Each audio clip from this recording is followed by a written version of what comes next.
শুধুমাত্র নিম কাঠে এবং কত ভারী। চারিদিক দিয়ে দেখতে পাচ্ছেন আমরা হাতে কোনো কাঁটা বা পিড়ে মারি না এবং কাঠ জয়েন করি না। এবং এই হচ্ছে হাত, এইভাবে হাত লাগিয়ে দেওয়া যাবে, আপনারা বুঝতে পারছেন।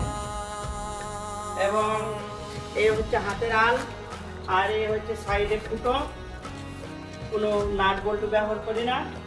দয়া করে আমার চ্যানেলটি সাবস্ক্রাইব করবেন। এবং বহুপাদের 108টি মন্দিরের মধ্যে শেষতম মন্দির হচ্ছে ভদ্রক ইস্কন, এবং সেই মন্দিরে জগন্নাথ প্রতিষ্ঠা হবে। এবং বহুপাদের 108টি মন্দিরের মধ্যে একটি মন্দিরে জগন্নাথ বিগ্রহ যে প্রতিষ্ঠা যে সেবা, সেই বিগ্রহ বানানোর সেবার সুযোগ পেয়েছি। আপনারা কৃপা করবেন সুন্দরভাবে যেন আমি বানাতে পারি। এবং এটা আমার পরমাত্ম গুরুদেব প্রতিষ্ঠা করবেন।